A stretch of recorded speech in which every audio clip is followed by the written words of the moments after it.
Ms. Greene for 4 minutes and 21 seconds. Mr. Chair, point of order. Who's It's me. Ms. Crockett?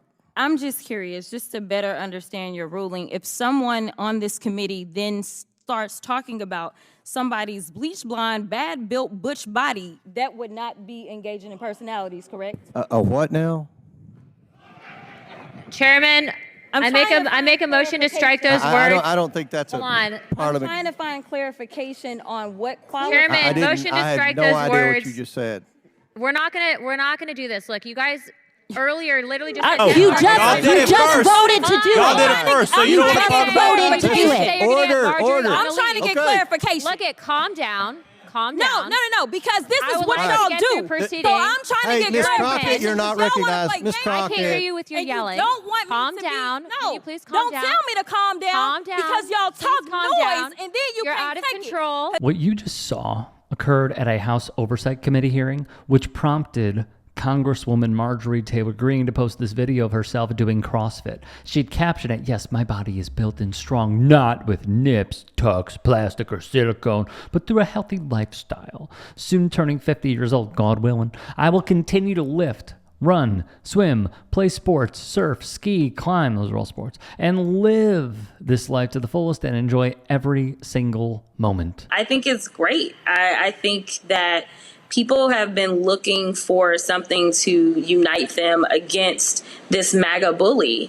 And I think that this was the moment. Crockett would speak with Roland Martin on the matter. Greene brushed off any criticism that she got over the last 24 hours, writing this: AOC isn't intelligent. Jasmine Crockett has fake eyelashes. These aren't attacks on personalities. These are just facts. Which led to Congresswoman Greene to write this. I know that a lot of folks kind of saw these clips going around that were often highlights of what had happened, but a lot of that was a result of structural changes that Republicans decided to make in real time to essentially throw out the House handbook that frankly, and the House rules for committee guidance and for committee conduct through a vote.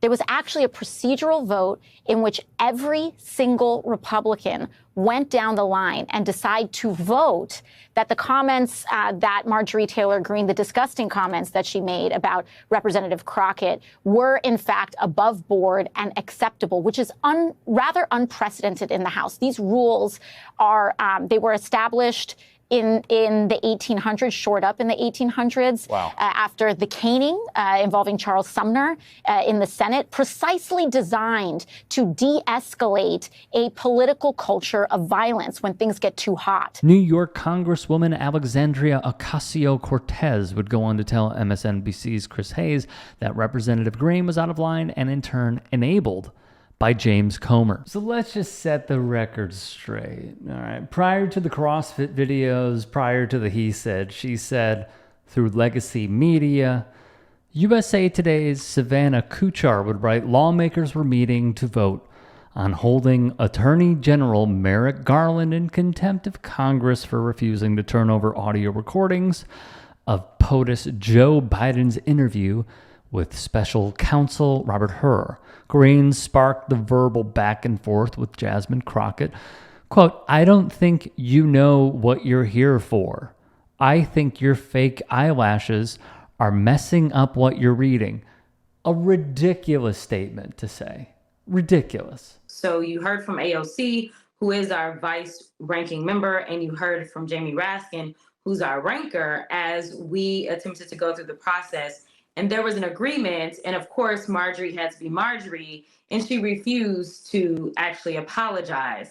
Therefore, I needed clarification as to why the chairman refused to actually take her words down, which meant that she would be kicked out of the committee room for the rest of the hearing, which would have been appropriate. Thus, Crockett made the bleach blonde, butch body comment in replying to Greene's bigotry, which, by the way, per The Hill, an application for that comment was filed by Crockett's campaign with the United States Patent and Trademark Office. USA Today were the first to report the news of the trademark application. I have no regrets, and I'll tell you why.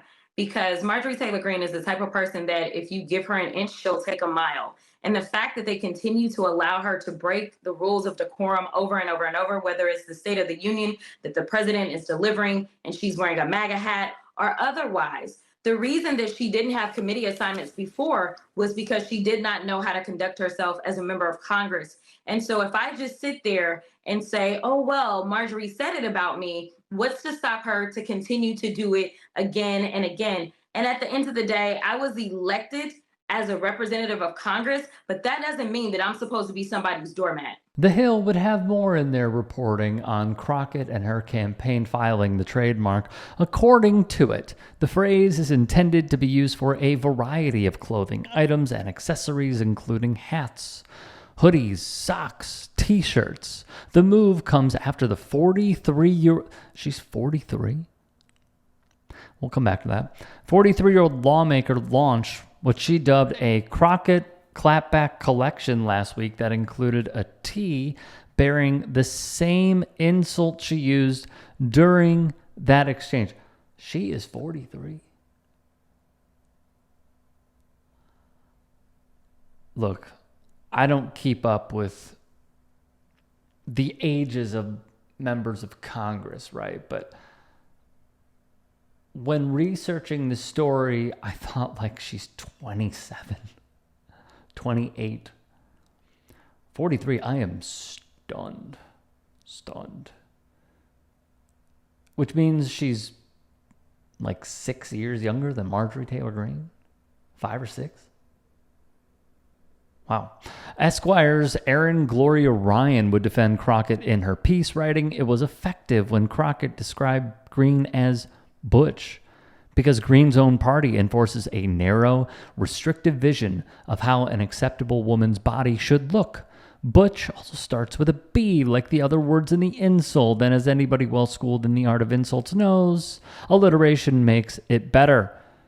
The response from the "when they go low, we go high" crowd, which is playing up Michelle Obama's previous comments, is predictable and familiar. The plot is always the same. The long buildup of bad behavior, then the quick and brutal verbal retaliation that becomes the story rather than the bad behavior that led to it. That's true. Impoliteness bears a bigger penalty than, say, calling for violence against one's colleagues, spreading anti-Semitic and Islamophobic rhetoric, attending the State of the Union dressed like Hulk Hogan, also a racist in private recordings, accusing a colleague of having an extramarital affair during a Homeland Security Committee meeting, or following and harassing a school shooting survivor. Shout out David Hogg. If anything, Crockett's calm string of B words didn't go far enough. Let me also say this. Reacting off of that Esquire piece, Abby Phillip of CNN did open up a question with that same line. What happened to "when we go low, they go high"? And Crockett basically said, I don't care. I don't care. She goes lower than low should be. And essentially she said, it's time for us to stop playing nice with these people and just letting them walk all over us. The Philly Inquirer then took aim at a lawmaker representing the state for not defending Crockett, and that was John Fetterman, who is owned by Israel. I expected so much more from Fetterman, especially after Democrats came to his defense when Republicans and right-wing media made fun of him about his struggles with speech and clinical depression following his stroke, or when GOPers were talking trash about the freshman senator for his penchant for wearing shorts and baggy sweatshirts. Through it all, the Dems had his back. When one of them was being ridiculed last week, it would have been nice to see him return the favor. I will close with this. A falling from grace is what has happened to Senator John Fetterman of Pennsylvania. And I cannot believe how hard it happened. If you can and are willing, please become a paid member here at TYT Sports. And or go to tyt.com/join. In addition, you can follow me on Twitter, Instagram, and TikTok. Appreciate it. Have a great day.